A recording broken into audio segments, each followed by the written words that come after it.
یہ مسند احمد ابن حنبل میں بھی ہے، ترمذی میں بھی ہے۔ قال قال رسول اللہ صلی اللہ علیہ وسلم انی آمرکم بخمس اللہ امرنی بہن۔ یہ ایک روایت میں اضافی الفاظ ہیں، اللہ امرنی بہن، دوسری میں نہیں ہے۔ انی آمرکم بخمس کے بعد شروع ہو جاتی ہے بالجماعت والسمع والطاعت والہجرت والجہاد فی سبیل اللہ۔ مسلمانوں میں تمہیں 5 باتوں کا حکم دے رہا ہوں، اور یہ حکم اللہ نے مجھے دیا ہے، حالانکہ آپ کو بھی حکم دینے کا اختیار ہے، لیکن آپ نے تاکید کے لیے کہا، میں اپنی طرف سے نہیں کہہ رہا، میں پہنچا رہا ہوں۔ انی آمرکم بخمس اللہ امرنی بہن بالجماعت والسمع والطاعت والہجرت والجہاد فی سبیل اللہ۔ ذرا دیانتداری کے ساتھ ہاتھ اٹھائے ان مجمع میں سے وہ لوگ جنہوں نے پہلے کبھی یہ حدیث سنی ہے۔ ایک تو ادھر میں نے ہاتھ دیکھا ہے، اس کا چرچا ہی نہیں ہمارے ہاں۔ کیوں؟ یہ اس لیول سے متعلق ہے جس لیول پہ ہم سوچتے ہی نہیں۔ اقامت دین کی جدوجہد، نظام کو بدلنے کی جدوجہد، یہ ہمارے ذہن سے خارج، ہمارے تصور دین سے خارج۔ دیکھیے وہ جو ہے بنی الاسلام علی خمس، اس میں امر نہیں ہے، یہ خبر ہے صرف۔ اسلام کی بنیاد 5 چیزوں پر قائم ہے: شہادت اللہ الہ الا اللہ وان محمد رسول اللہ، واقام الصلاۃ وایتاء الزکوٰۃ وصوم رمضان وحج البیت من استطاع الیہ سبیلا۔ یہ حدیث کس کو نہیں معلوم؟ متن یاد نہ ہو یہ بات دوسری ہے، کس کو نہیں معلوم 5 ارکان اسلام حضور نے بتائے ہیں؟ حالانکہ وہاں یہ ہے میں تمہیں حکم دے رہا ہوں، اور چرچا ہی نہیں ہے ہمارے یہاں۔ جس گاؤں جانا نہیں اس کا راستہ کیا پوچھنا، جب کام ہم نے کرنا ہی نہیں۔ اس کے جو لوازم ہیں ان کے تذکرے کی کیا ضرورت ہے؟ یہ ہے ہمارا اس وقت کا عام مسلمانوں کا تصور۔ زیادہ سے زیادہ یہ کہ دین کو پھیلاؤ، پہنچاؤ، کتابوں سے، رسالوں سے، ویڈیو سے، آڈیو سے، مواعظ سے، درس قرآن سے، ترجمہ قرآن سے، یا تو یہ کہ اپنی ذاتی نیکی کا تصور ہے، اور یا پھر اس سے اوپر صرف یہ دعوت و تبلیغ۔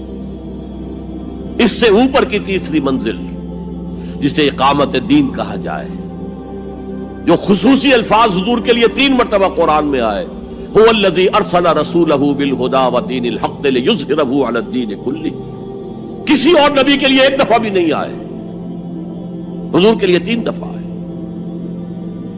سورہ توبہ، سورہ فتح، سورہ صف۔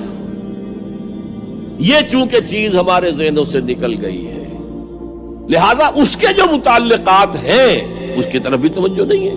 سیدھی سی بات ہے، منطقی بات ہے۔ جس گاؤں جانا نہیں اس کا راستہ کا کو پوچھنا۔ یہ 5 چیزیں ہیں لازم۔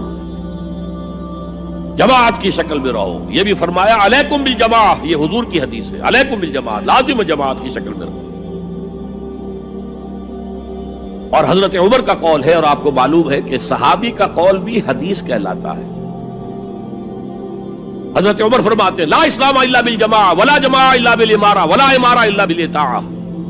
کوئی اسلام بغیر جماعت کے نہیں، کوئی جماعت بغیر عمارت کے نہیں، اور کوئی عمارت بے فائدہ ہے اگر اس کی اطاعت نہ ہو۔ تو پہلا حکم بالجماع والسمع، اور سنو۔ سننے کے لیے وابستہ رہنا ہوگا، وابستہ رہ شجر سے امید بہار رکھ۔ اب یہ نہیں ہو سکتا تھا کہ حضور پر کوئی بات آئی ہے تو آپ خود ہر ایک کے گھر جا جا کے اس کو پہنچائیں۔ آپ وابستہ رہیں اس نظم جماعت کے ساتھ، جیسے کہ درخت کا پتا جو ہے اس تک بھی جڑ سے لے کر جو غذا آ رہی ہے درخت کے پتے تک پہنچ رہی ہے۔ تو پیوستہ رہ شجر سے امید بہار رکھ، اس پیوستگی کے ساتھ، تاکہ وہ سارے احکام آپ تک خود بخود پہنچے۔ والطاعہ، اور اطاعت۔ 3 چیزیں ہو گئی، بالجماعت والسمع والطاعت والہجرت والجہاد فی سبیل اللہ۔ اور میں اس کی حقیقت پہلے بھی بیان کر چکا ہوں۔ ہجرت، اس کی بنیاد کیا ہے؟ حضور سے پوچھا گیا ای الہجرت افضل یا رسول اللہ، اے اللہ کے رسول سب سے اعلیٰ اور سب سے افضل ہجرت کون سی ہے؟ فرمایا ان تہجر ما کرہ ربک، ہر اس چیز کو چھوڑ دو جو تمہارے رب کو پسند نہیں ہے۔ آج اپنے گریبان میں جھانکیے، جو چیز زندگی میں غلط ہے شریعت کی روح سے طے کیجئے کہ اب نہیں ہوگی، اب ختم کر دوں گا، ہجرت شروع ہو گئی آپ کی۔ ان تہجر ما کرہ ربک، ہر اس چیز کو ترک کر دو، چھوڑ دو جو تمہارے رب کو پسند نہیں۔ اور آخری ہجرت تو آئے گی وہ اقامت دین کے آخری مرحلے میں، جب اقدام ہوگا، جب نظام کو چیلنج کیا جائے گا، پھر جو ہجرت ہوگی وہ فرض ہجرت ہوتی ہے۔ مدینے کی ہجرت فرض تھی، ہجرت حبشہ فرض نہیں تھی۔ وہ تو جن لوگوں کی ہمت جواب دے رہی تھی اور جو پرسیکیوشن ہو رہی تھی اور جو تشدد ہو رہا تھا اس کو برداشت نہیں کر پا رہے تھے، انہیں اجازت دے دی گئی کہ ٹھیک ہے چلے جاؤ، حبشہ کی طرف ہجرت کر جاؤ۔ مدینے کی ہجرت فرض تھی۔ اگر کوئی ہجرت نہیں کر رہا، ما لکم من ولایتہم من شیء حتی یہاجروا، تو اے مسلمانوں تمہارا ان سے کوئی تعلق نہیں ہے جب تک کہ وہ ہجرت نہ کریں۔